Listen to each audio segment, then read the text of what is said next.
할렐루야. 오늘 금요성령 집회에 많이 나오셨네요. 너무 보기가 좋습니다.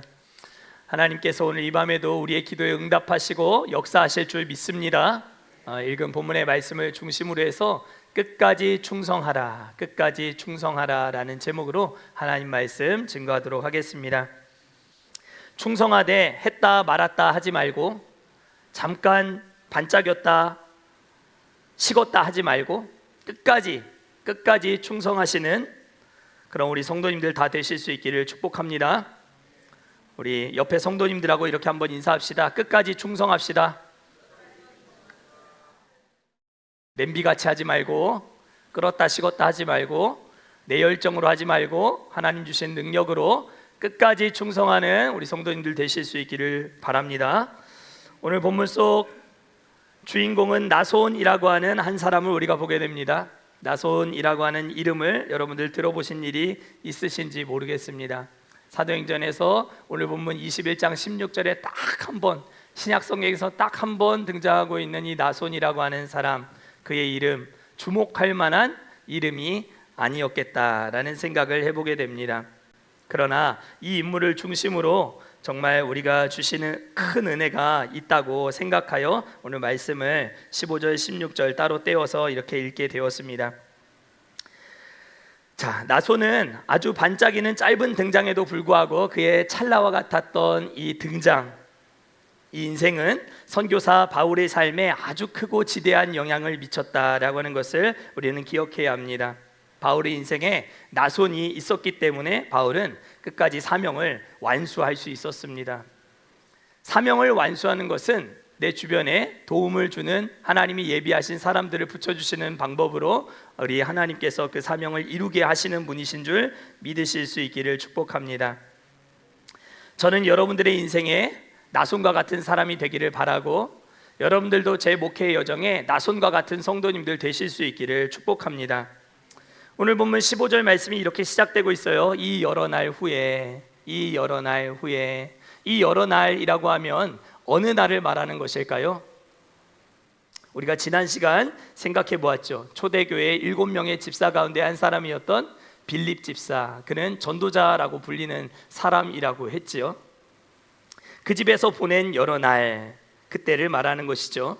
바울은 3차 선교여행을 마치면서 에베소 교회 장로들을 만났고, 두로에 와서 두로의 제자들을 만났고, 또 가이사랴, 이 예루살렘으로 들어가는 관문이라고 할 수 있는 가이사랴까지 와서 초대교회 7 집사 중에 한 사람인 빌립의 집에 오래도록 머물면서 이제 예루살렘으로 들어가야 될 시기가 마주하게 되었음을 우리가 오늘 본문 15절에서 볼 수가 있는데요. 가이사랴까지 와서 빌립 집사와 그의 4명의 딸들을 만나게 된 바울. 빌립 집사의 4딸들은 뭘 하는 사람들이라고 했죠? 예언을 하는 사람들이라 했습니다. 예언을 할 수 있는 신령한 능력을 가진 사람들이었지만 이들은 영안이 활짝 열려 있지는 못한 사람들이었습니다. 왜 그런가 하면 이들은 바울이 예루살렘 행을 선택하고 죽기를 각오하고 나아가려고 하는데, 바울의 일행들과 함께 빌립 집사와 그의 4딸이 아가보 선지자의 실물 설교를 듣고 바울의 사명을 가로막는 그런 모습을 보여주었기 때문입니다. 예언 사역을 한다고 다 옳은 것이 아닙니다. 저는 예언 사역을 한다고 해서 이 많은 사람들을 현혹하게 하는 그런 목회자들을 많이 보았습니다. 하나님 말씀 중심의 건강한 사역을 하는 경우를 거의 본 적이 없습니다. 신사도 운동에 빠져서 신비주의를 신학적인 배경으로 삼고 사역하는 경향이 대부분이었어요. 신사도 운동, 예언 사역, 터무니없는 예언을 하여 있지도 않은 일을 지어내어 앞으로의 미래를 점친다, 알려준다, 기도하여 알려준다, 이렇게 말하는 것 전부 다 신사도 운동 이단임을 여러분들 기억하시고 경계하셔야 할 줄 믿습니다. 빌립은 전도자라는 칭호를 달고 있었지만 부유한 집에 살면서 떠나야 할 때와 머물러야 할 때를 분별하지 못한 채 안주형 사역자가 되고 말았습니다. 빌립은 바울보다 먼저 하나님의 큰 은혜를 경험했고 선교 사역에 있어서 큰 획을 그었던 정말 입지전적인 그런 인물이었지만 그는 먼저 된 자였지만 나중되는 사람이 되고 말았습니다. 바울은 이에 빌립의 집에 여러 날 머물다가 더는 안 되겠다 싶어서 이제 예루살렘으로 이제 드디어 올라가게 됩니다. 15절 말씀입니다. 이 여러 날 후에 여장을 꾸려 예루살렘으로 올라갈새. 이제 짐을 다 꾸려서 하나님 부르신 예루살렘을 향해 나아가는 모습을 보게 됩니다. 그리고 그 곁에 함께 있었던 많은 사람들 중에 한 사람이 바로 나손이라고 하는 사람이었음을 오늘 성경 16절이 밝혀주고 있습니다. 가이사랴는 예루살렘으로 올라가는 관문이라 했습니다. 거기서부터 예루살렘까지의 거리는 약 90km 정도 되고, 장정이 하루 열심히 걸으면 30km 걷는다 생각했을 때 약 사흘 정도 걸으면 도착할 수 있는 곳이 바로 예루살렘이었습니다.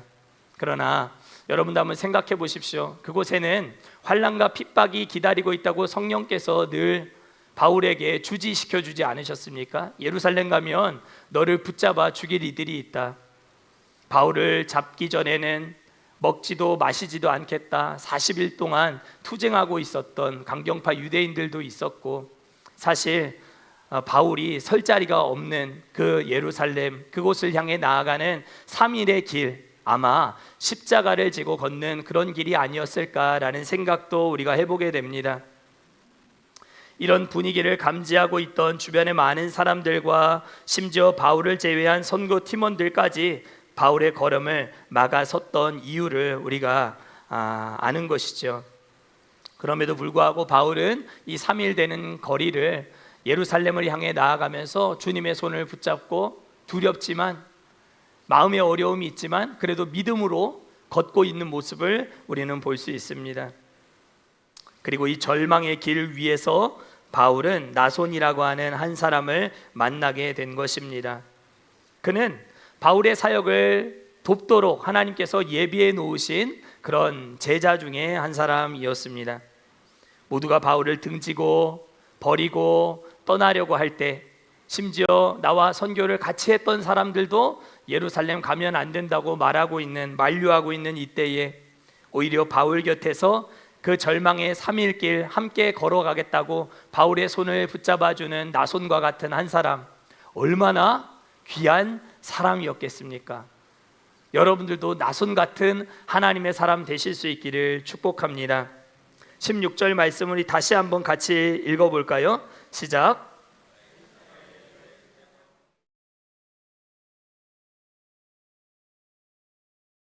이는 우리가 그의 집에 머물려 함이라. 아멘. 가이사랴를 떠날 때 가이사랴의 몇 명의 제자들이 함께 했다라고 말합니다. 이 사람들은 가이사랴가 집이었던 사람들입니다. 그러니까 이들은 예루살렘까지 가더라도 다시 가이사랴로 돌아올 몇몇의 사람들이었습니다. 그러나 가이사랴에 출발할 때 나손의 경우는 달랐습니다. 나손은 집이 어디 있었다예요? 오늘 본문에 의거할 것 같으면 나손의 집은 예루살렘에 있었다라고 말해요.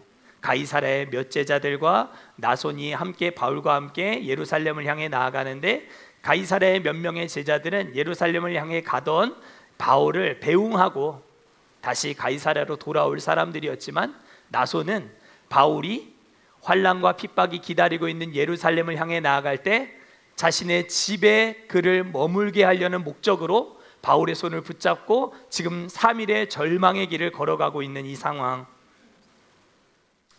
우리는 이 16절에 기록된 나손을 수식하고 있는 몇 가지 단어를 함께 생각해 보며 그의 인격과 성품을 엿볼 수 있다고 생각합니다. 세 가지로 함께 생각해 보며 오늘 은혜를 나눠보고자 합니다. 첫 번째, 나손은 어떤 제자였다고 누가가 소개하고 있습니까?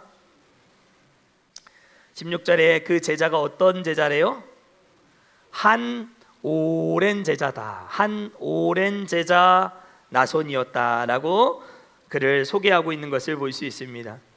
누가의 직업은 의사였습니다.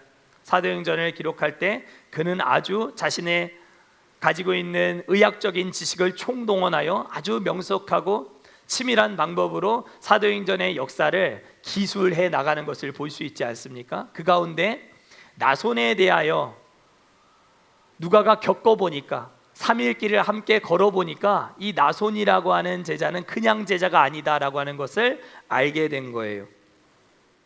그리고 누가는 그를 가장 제대로 표현할 수 있는 합당한 수식어로 오랜 제자를 선택했다라고 하는 것을 오늘 본문이 가르쳐주고 있습니다. 영어로 a long standing disciple이라고 되어 있습니다. a long standing disciple, 오랫동안 서 있었던 제자, 오랫동안 그 자리를 지켰던 제자. 헬라어로는 아르카이오 마데테라고 되어 있어요. 아르카이오 마데테라고 하는 말은 아르케가 시작이라고 하는 뜻이거든요. 그러니까 아르카이오 마데테라고 하는 건 시작부터 지금 오늘에 이르기까지 한결같은 마음으로 서 있었던 사람이었다, 제자였다. 누가는 그렇게 3일을 나손과 함께 절망의 길을 걸으며 그에 대한 묘사를 이 오랜 제자라고 하는 한마디에 심어 두었다라고 하는 것을 알게 된다는 것입니다. 옛날에 잠시 제자로 생활하며 활동했던 것으로 만족했던 사람을 뜻하지 않고 제자로 살기로 결심한 그날부터 오늘에 이르기까지 여전히 그 모습 그대로 제자로서 살아가고 있는 그 사람에게 사용할 수 있는 형용사, 그것이 바로 아르카이오 마데테입니다. 주님을 만난 처음 그 순간부터 오늘도 여전히 제자였던, 그래서 지난주 설교 제목으로 빗대어 말할 것 같으면 먼저 된 자가 나중되지 않았던 사람, 먼저 된 자가 그 은혜를 유지하여 계속 먼저 된 자의 위치에서 하나님의 주실 상급을 사모하며 주실 은혜 안에 머물기를 몸부림쳤던 사람, 그 사람이 바로 나손이었다라는 것입니다. 나손이 그러면 주님을 처음 만났던 때는 언제였을까? 학자들은 대부분 사도행전 2장에서 베드로의 설교를 듣고 초대교회 예루살렘 교회 안에 3,000명, 5,000명씩 그의 설교를 듣고 회심하여 회개하고 침례를 받게 되는 은혜의 역사가 나타날 때 이 나손이 그 3,000명 중에 5,000명 중에 한 사람이었을 것이다 라고 이야기합니다. 그리고 사도행전 2장과 오늘 우리가 읽은 사도행전 21장의 시간차는 약 25년입니다. 25년이라고 하는 긴 세월 동안 주님을 처음 만났는데 25년이 지나도록 변하지 않은 거예요. 하나도 변질되지 않은 거예요. 그 뜨거운 열심과 중심이, 한결같은 마음이, 은혜 안에 머물고자 하는 그 몸부림이 식어지지 않았다라는 거예요. 그 누구보다 처음에 그 주님을 향한 사랑과 열정을 잘 유지해 나가고 있었던 오랜 제자, 그가 바로 나손이었습니다. 초대교회 안에는 베드로 곁에도 바울 곁에도 잘 나갈 때 바울이 초대교회 안에서 호령하고 베드로가 설교를 통하여 많은 사람들을 주께로 돌아오게 하려 할 그때는 그의 곁에 수많은 동역자들이 있었습니다. 베드로의 순교의 현장까지, 바울의 로마의 선교 현장에까지 함께했던 사람들 대부분이 함께했습니까? 대부분이 함께하지 못했습니다. 아주 극소수의 사람들만 바울의 마지막을 함께했습니다. 베드로의 마지막도 마찬가지였습니다. 잠깐 열심을 다하고 최선을 다하고 동행하는 사람들은 많이 있을 수 있습니다. 그러나 한결같이 그 자리에 오래도록 a long standing disciple이 되는 것은 결코 쉬운 일이 아닙니다. 저는 우리 꿈과 사랑의 교회 모든 성도들이 이렇게 오래도록 한 자리를 함께 지켜나갈 수 있는 나손과 같은 하나님의 사람 되실 수 있기를 축복합니다. 주님을 만난 첫사랑을 끝까지 한결같이 유지하며 오랜 제자라고 하는 형용사를 수식어로 붙이고 살아갈 수 있는 그런 성도님들 되실 수 있기를 소망합니다. 우리 교회도 역사가 70년이 다 돼갑니다. 올 7월달 다음 달이 되면 우리 교회가 창립된 지 69주년이죠. 69주년. 그리고 그 다음 이제 내년이 우리가 70주년이 되는데요. 얼마나 많은 사람들이 우리 교회를 스쳐갔겠습니까? 얼마나 많은 성도들이 열정을 가지고 주님을 섬겼더랬습니까? 우연히 유튜브에서 옛날에 이 강단에서 또 아래 강단에서 큰 사역들을 하고 마치고 주님이 베풀어 주신 은혜를 간증하는 영상들을 제가 본 적이 있어요. 하나님이 날 써주심에 감사하다고, 하나님께서 내게 기회를 주셔서 감사하다고 그렇게 간증하셨던 많은 분들, 지금은 우리 곁에 없는 분들이셨습니다. 물론 오랜 제자 나손과 같이 오늘에 이르도록 자리를 굳건하게 지켜주고 계시는 우리 장로님들과 또 몇몇 권사님들 계시지만, 대부분은 이런저런 이유로 인해 끝까지 자리를 지키지 않았거나 또는 못하고 떠나신 분들이 참 많이 계십니다. 사랑하는 성도 여러분, 제자라고 하는 건 반짝거리는 일에 마음을 두는 것이 아닙니다. 반짝반짝하는 일에 마음을 두는 것이 제자가 아닙니다. 제자는 은은한 아름다움을 가진 사람입니다. 한결같음, 신실함, 믿음직스러움, 성경에는 미쁘다라고 표현되어 있죠. 그 미쁜 성품, 그것이 하나님이 우리 제자들에게 원하시는 일이다라고 저는 생각합니다. 차세대 사역을 제가 오래 했다 보니 제 가르침을 받았던 많은 제자들이 있습니다. 지금 벌써 대학생이 되고 또 결혼한 친구도 있고 그렇습니다. 그때는 목사님을 위해서 간이고 쓸개고 다 떼어줄 것처럼 무엇이든지 목사님 원하시면 하겠다고, 돕겠다고 호언장담하던, 정말 제 눈에 너무너무 아름답게 반짝이던 그런 예쁜 제자들이 많이 있었습니다. 근데 제가 지금 통영에 내려온 지 1년 6개월 됐는데 전화 한 통 없는 그런 반짝이는 제자들도 있습니다. 물론 다 그런 것은 아닙니다. 그때 반짝거리지 않았지만 은은하게 아름다움이 있었던 제자들, 저를 위해서 기도해 주고 있다고, 목사님이 힘내시라고 그렇게 응원하는 그런 제자들도 있습니다. 누가가 나손에게 오랜 제자라는 수식어를 붙여 주었듯이, 만약에 주님께서도 여러분에게 한 형용사를 붙여주시겠다라고 하시면, 수식어를 붙여주시겠다 하시면, 여러분들만 인정하는 자칭 수식어 말고 여러분들 주변에 있는 우리 성도들이 다 같이 인정하고, 아, 딱이다, 바로 그거야 라고 말할 수 있는 그 수식어를 가진 성도가 여러분들 다 되실 수 있기를 축복합니다. 여러분들의 이름을 생각하면 한결같이 신실한 김 집사님, 늘 충성스럽고 헌신적인 장로님, 사랑이 풍성한 박 권사님, 기도의 황 권사님, 배려의 배 권사님, 이렇게 우리가 은은한 아름다움을 가진 제자로 여러분들이 다 기억되실 수 있기를 주님의 이름으로 간절히 축원합니다. 여러분들에게 어울리는 형용사는 무엇입니까? 오늘 기도하는 가운데 주님이 탁 여러분들에게 그 형용사를 붙여주실 수 있는 오늘 이 밤 되실 수 있기를 축복합니다. 두 번째, 나손은 무명의 제자였다라고 우리가 추측해 볼 수 있습니다. 그는 사람들이 알아주지 않아도 늘 제자였던 사람이었습니다. 빌립 집사가 그 바로 앞전에 나오지 않습니까? 빌립 집사는 수식어가 뭐라 했어요? 전도자라고 했죠. 전도자 빌립 집사. 어마어마하게 거창한 전도자 빌립 집사 이렇게 붙어 있었는데, 정작 전도를 가로막고 있었던, 타이틀만 가지고 있었던 그런 불명예스러운 빌립 집사가 되었던 반면에, 오늘 등장하는 이 나손이라고 하는 사람은 성경에 그 이름 딱 한 번 기록되어 있지만 한 오랜 제자이자 동시에 그는 고향이 어디라 그래요? 구브로라고 말하잖아요. 구브로 사람 나손이다라고 말하고 있어요. 초대교회에서 구브로 사람 하면 등장하는 1번 사람은 항상 안디옥 교회의 담임 목사 바나바였습니다. 구브로 사람 하면 항상 주목할 사람은 바나바였습니다.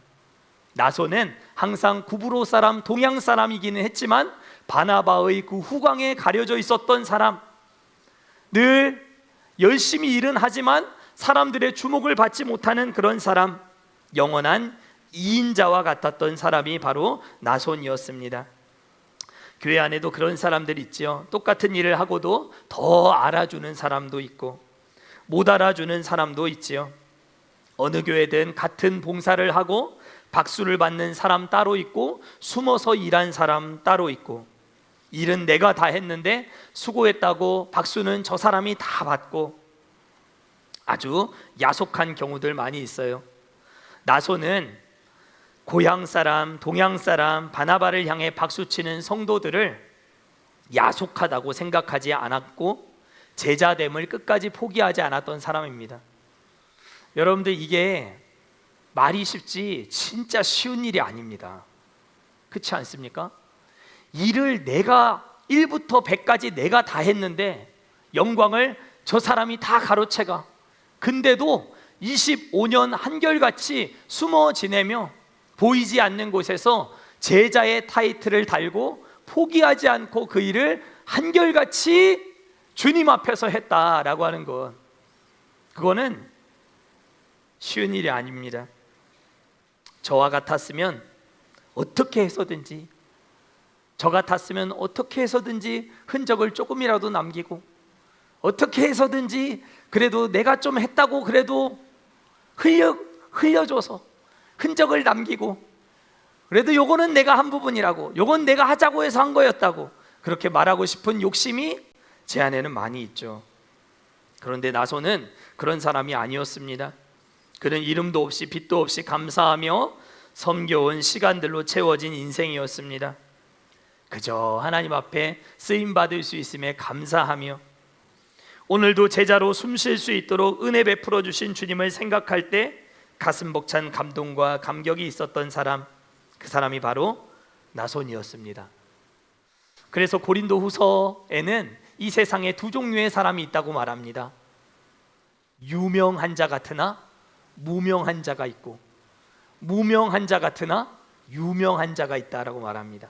사랑하는 성도 여러분, 여러분들 이 땅에서 유명한 자로 무명한 자가 되시겠습니까? 아니면 무명한 자이지만 하나님 앞에서 유명한 자가 되시겠습니까? 우리 모두 후자가 될 수 있기를 주의 이름으로 간절히 축원합니다. 마지막으로 나손은 주를 위해 목숨을 내놓은 제자였다라고 성경이 가르쳐주고 있습니다. 지금 바울이 어딜 가요? 예루살렘을 드디어 우리가 그 예루살렘 간다 하는 거 계속 가로막고 막고 하는 거 우리가 계속 살펴보았잖아요. 15절에 드디어 바울이 예루살렘으로 이제 향해 나아가고 있는 거예요. 그 길에 나손이 동행하여 바울을 예루살렘 자기 집으로 모시려고 하는 모습을 본문이 가르쳐주고 있습니다. 바울을 잘 알던 사람들도 이때만큼은 아마 분명하게 탁 선을 그으면서 아마 바울을 모른다라고 했을지도 모르겠습니다. 바울이 예루살렘에 온다고 그를 슬금슬금 피하려 했을지도 모르겠습니다. 괜히 그와 잘못 엮이면 패가 망신할 수 있다. 자신의 집 문을 어떻게 해서든 단단하게 걸어 잠그려고 할 그때였을 것입니다. 그런데 그때에 나손은 자기 집의 문을 활짝 열어서 바울이 예루살렘에 와서 자기 집에 머물 수 있도록 숙소를 배려한 나손의 보법, 그는 남다른 사람이었습니다. 그래서 종교개혁자 존 칼빈이라고 하는 사람은 이 예루살렘에 자기 집을 문을 열어주던 나손에 대해서 주석을 가하며 다음과 같이 기록해 두었습니다. 나손이 자기 집을 내어놓는 것은 목숨을 내어놓는 것이다. 나손이 자기 집을 내어놓는 것은, 바울에게 내어놓는 것은 자기 목숨을 내어놓는 것이다. 그렇게 해설을 붙여 두었습니다. 모든 사람들이 자기 집만은 안 된다며 굳게 문을 걸어 잠그고 있을 그때에 바울과의 연을 깨끗하게 손절하고 등을 보이려고 하는 수많은 사람들이 모여 있었던 예루살렘에 나손은 모든 사람들로부터 외면당하고 있는 바울을 끌어안았습니다. 자기 목숨을 바울과 함께 하겠다 완전히 내려놓았던 것입니다. 이슬람교 안에서 무슬림들이 커밍아웃을 하면 나는 크리스찬이다라고 고백하면 무슬림이 어떻게 됩니까? 공개 처형을 당하게 됩니다. 이들이 자신의 믿음을 공개하는 것은 공개 처형감이 되는 일이지 않습니까? 나손은 바울을 끌어안고 죽기로 함께 각오를 다진 것입니다. 진짜 제자는 바울이 잘 나갈 때 함께하는 사람이 아닙니다. 모두 떠날 때에도 그를 버리지 않는 그 사람이 진짜 제자인 줄 믿습니다. 진짜 성도는 교회가 부흥할 때 열심히 하는 것이 아니라 교회가 어렵고 환난이 닥치고 문제가 생겨 여러 가지 우여곡절이 생길 때 사명 앞에 무릎 꿇는 사람이 아니라 이때를 위함이 아니냐며 사명자의 두 손을 붙잡아주는 사람이 진짜 성도인 줄 믿습니다. 영적 풍년의 때는 무엇을 해도 다 좋을 때입니다. 그러나 교회가 어디 영적 풍년만 있습니까? 그렇지 않습니다.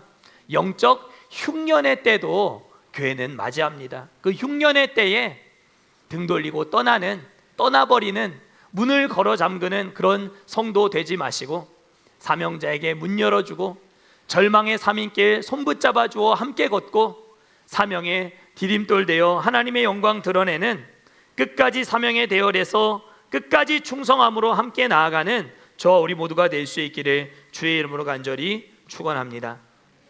교회가 어려울 때 문제가 많을 때 비난하는 일은 너무 쉬운 일입니다.